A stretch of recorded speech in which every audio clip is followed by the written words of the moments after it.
Hi, everyone. My name's Alex Rin. I'm a senior content marketing manager here at LinkedIn. And welcome to this month's collective conversation. So if you haven't heard of this series, each month we'll be chatting with a LinkedIn executive or top industry expert to explore the latest trends, challenges, and opportunities that are shaping B2B marketing. And this month, we are talking about the power of video in B2B marketing. And I'm really excited because today I have my esteemed colleague, Purna Virji. She also works at LinkedIn. She recently published a book about high impact content marketing. So we're so lucky to have her. If you wouldn't mind just introducing yourself and maybe tell us one thing that's not on your LinkedIn profile so folks can get to know you. Awesome. Well, Alex, thank you so much for having me. I am such an Alex fangirl, so this is a joy to be on this with you. So as Alex said, I'm Purna. I am the principal content solutions consultant here at LinkedIn, wherein me and my team, we get to go out and help our different advertisers and LinkedIn members grow their business through the power of exceptional content on the platform and beyond.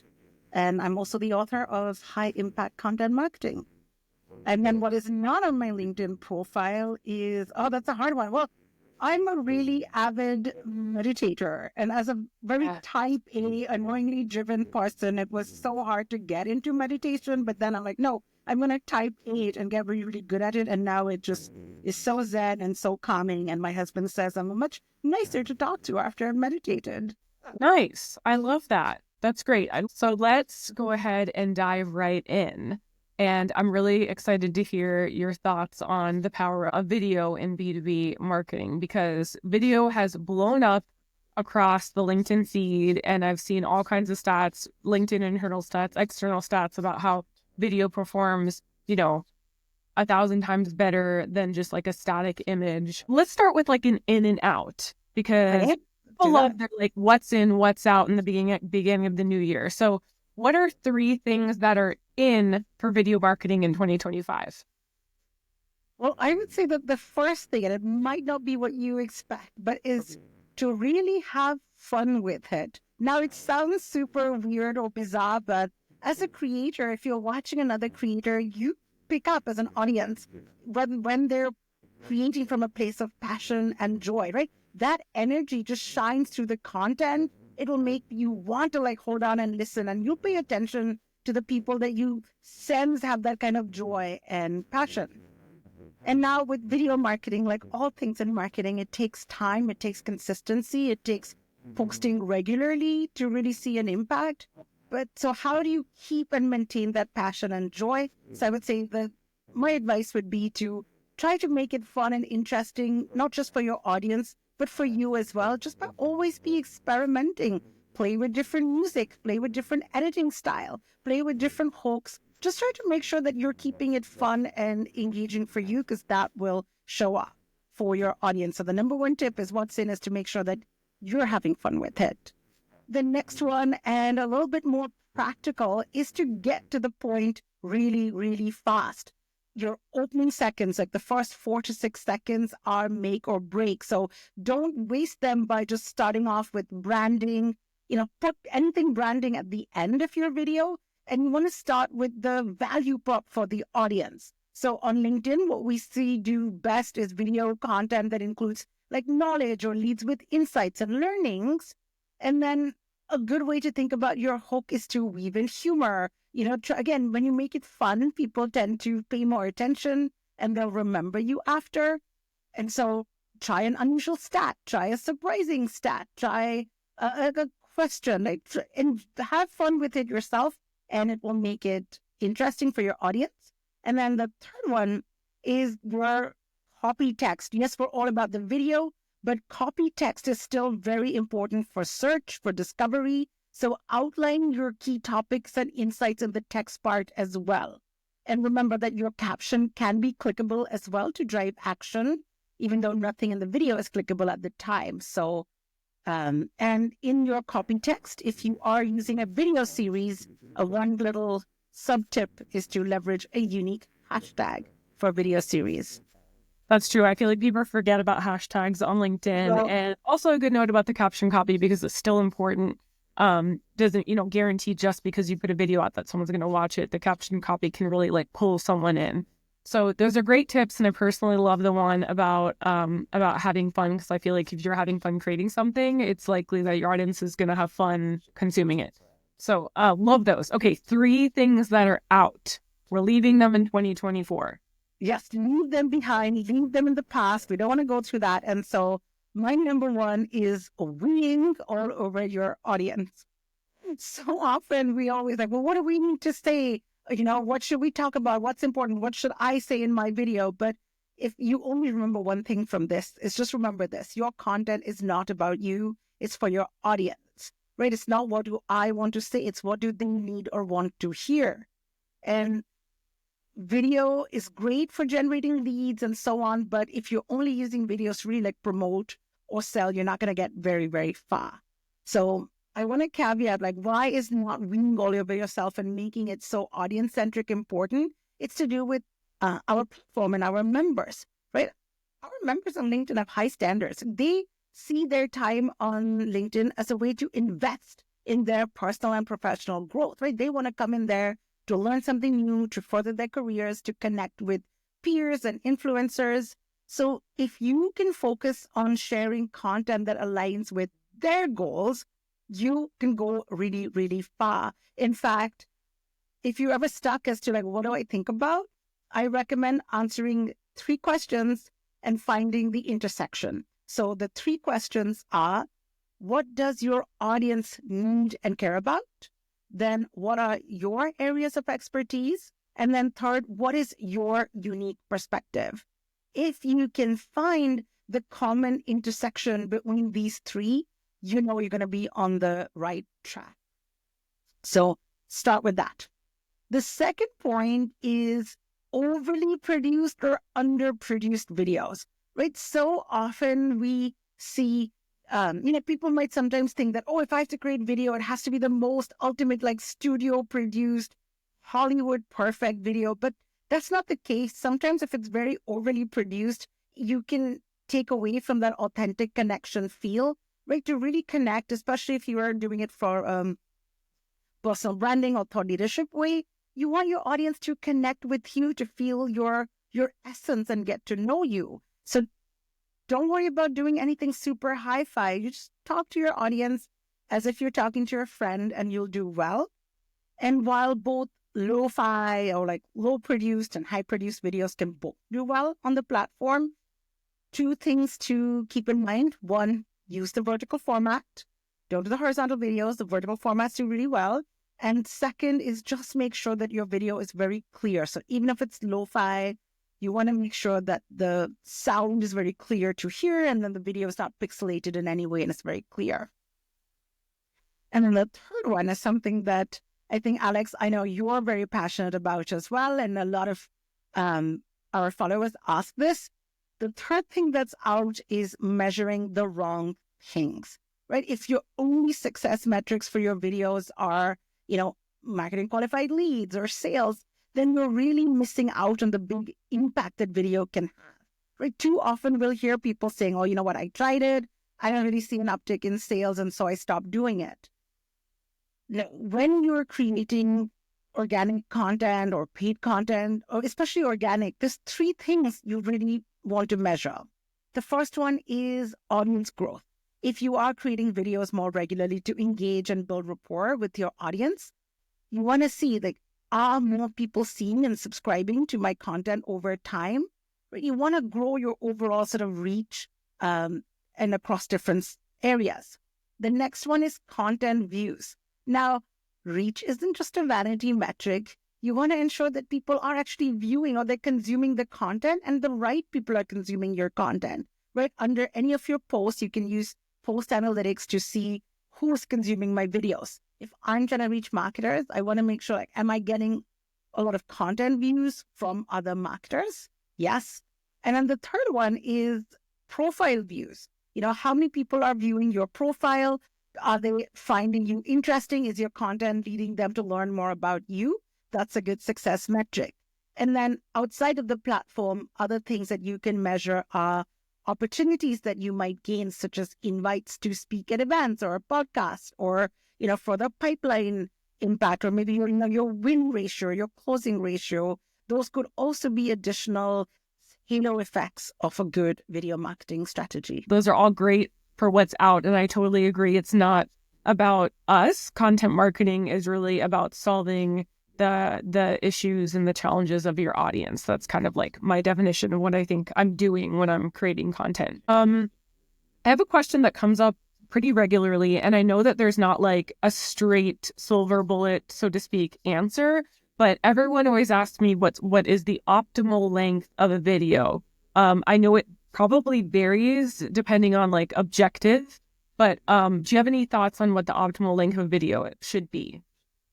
So I do, and like I'm not talking about like live videos or live events, but if you're thinking about your regular short form, what we do find, and some of our latest data, is that 1 to 2 minute videos do tend to perform best. And so for me personally, when I'm creating my videos, I try to keep it to 2.5 minutes or under, and I tend to see that they perform better too. So I try really hard to keep it a little bit more succinct, very digestible. And I think one of the reasons why that length works is that not only is it easy to digest, but it also forces us creators to stick to like one topic for one video and helps us cut out some of the fluff or go down any of the rabbit holes that can confuse or bore the audience. So it just forces us to be just much more concise and succinct and get to the point faster for folks. And also, as what you said, I'll also caveat that ultimately content and objective and your audience's interest and your ability to hold your audience's attention also matter in terms of length. If something, you and I are super passionate in, we'll spend longer watching. So attention span's not the issue, right? We will spend all night binging an entire season of a show if it interests us. So it's more the case of our standards have gotten better because there's so much more content, there's so much competing for our attention that if your content is good and can hold attention, like certainly go on longer and weaving. And it's like you said, make sure that you hook them within the first 10 seconds. So talking about don't bury the lead. Make sure to start with an insight or whatnot. And I feel like if the point of the video is more top of the funnel, more like brand awareness or relationship building, it should probably be shorter versus something that's more bottom of the funnel might be longer. What do you think about doing a live stream? So like, live events are huge on LinkedIn. The live streams have been increasing exponentially year over year. What do you think about the kind of like the sweet spot of a live stream? Again, it depends on the goal. Like 30 minutes do really well, 45 minutes do really well. Even can go up to an hour if it's like an in-depth, like educational webinar, for example. I love live event more so because of the longer tail. Yes, it's a live event and many people can come, but the advantage is that it lives on the platform. Anyone who can go to your page can go in and just automatically view the recording. I remember I did a live for LinkedIn's marketing team once about 8 p.m. And on the day off, we had something like maybe 1,100, 1,500 live. But when I checked it a week later, we'd had over 11,000 views of people watching that whole webinar. So with one effort, if you can maximize your reach, I think that's incredibly beneficial. And you can see a lot of engagement. And when other people engage in comments with your live, and sometimes it can reach their network. So you can, when you're registering to attend, it shows up in the feed. So if I register to attend your event, then people in my feed will get to see it too. So it's great for awareness, great for long-term return, and it's really great to dive into those meaty things. And again, what I love about LinkedIn is you don't have to choose. If you are doing this on another platform, you could do it as well live on LinkedIn and just have somebody to moderate it and make sure you're engaging with the audience as they put comments. And it's just, more bang for your buck. Yeah, that's such a great point too about like promoting afterwards, because the content when you're doing a live stream can live far beyond the day of the event. If you order cut downs for social, or maybe transcribe it and make a cool blog post, or just like continue to drive to it and cross promote, you can get, like you said, so much juice out of that one conversation. And because it's on the social media, shows up in the feed, that people, you can just stumble upon it organically. So what tools do you use to record and edit your video to optimize for video quality? Because we know there's tons of video. We talked a little bit about what, the importance and differences between maybe something more lo-fi versus highly polished. There's room for both, I think. But what tools do you personally use? Because you are a power content creator. Well, for me, I keep it super simple. I don't have any fancy equipment. I just record videos on my phone. I find that the quality of videos on my phone is really high.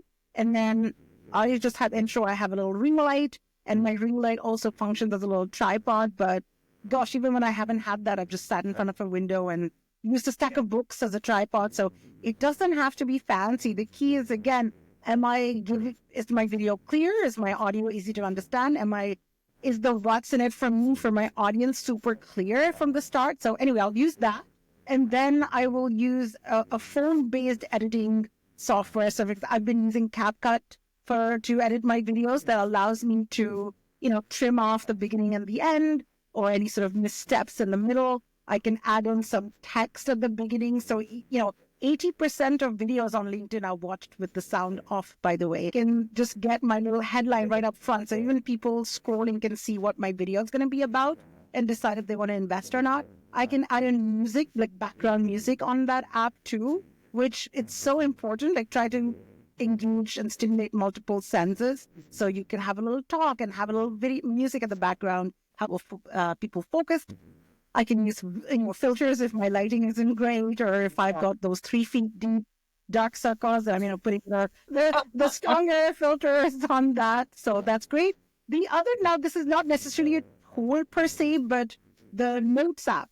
So how I do it is, during the week, like I'm running around, I'll get a random idea. And if I don't note it down, I'll forget it. And so I'll just make sure I keep my Notes app, because my phone's always with me, and record my ideas as they come in, just like quick ideas. Oh, maybe I should do a video on XYZ, and I'll do that. And so then I batch create my videos, and I recommend others to do that as well. So in a single sitting, I'll record like 3 or 4 videos at a time.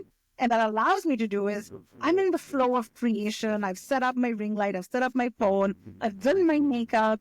I will just record 3 or 4 of them. I'll just pull up my Notes app, see what ideas stand out to me. And I can just batch edit them, and then batch sort of keep them ready to upload when I am ready. That's, And I then love the other thing, I would just add one more little point, is take advantage of the fact that LinkedIn offers auto captioning. So do turn on that option, because remember, 80% of videos on LinkedIn are watched with the sound off. So the closed captioning will really help your content be more consumed. Yeah, I love those. That's a great thing to note about the Notes app, because you're right. I'll have a random idea, but I'll lose it. So that's a really great just note to write it down in Notes. And then you're right. I do the same thing, because if I'm going to do my makeup, I'm going to do my hair, I'm going to take advantage of this moment. I just throw on a different blouse or a different sweater and pretend like it's a new day.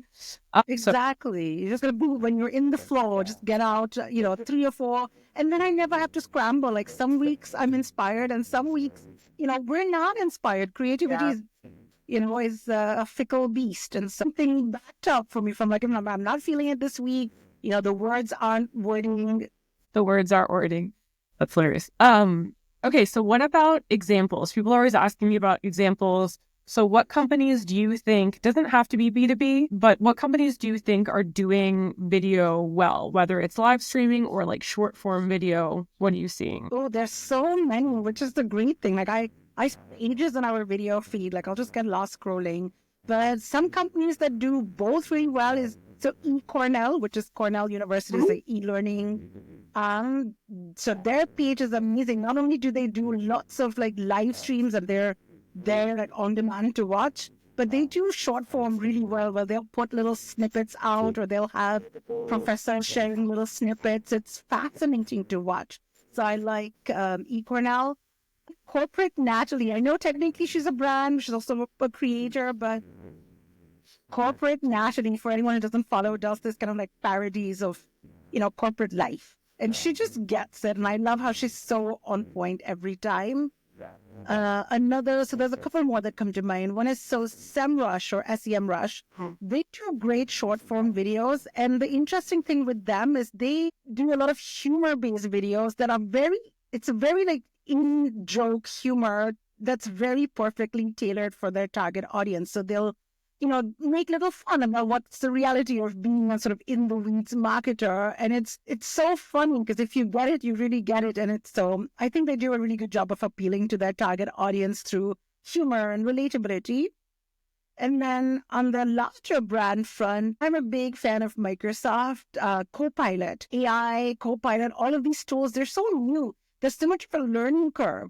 And so sometimes, I didn't know you could do that with Copilot. So they have these very short form, sometimes a minute or less videos and animated GIFs as well that talk about just different ways that they'll show you. It'll show you how to, and it's always a little bit humorous as well, or they get it. So how do you rephrase an angry email to make it more polite? Or, how do you explain your job?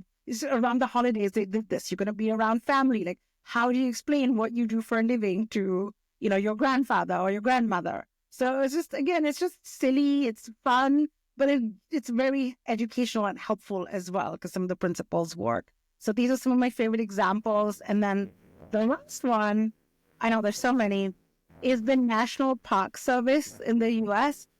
I love it because you think the National Park Service, a government organization, and they have so much joy and humor, and they make you live it. They have this videos or unusual videos about the animals, about the different wildlife, about the plants, about just the life of what it is like to work in the national park or visit the national park, or about some of the different creatures that inhabit it. It's always entertaining. It's always interesting. I look forward to anytime I see them show up in my feed. I'm like, stop.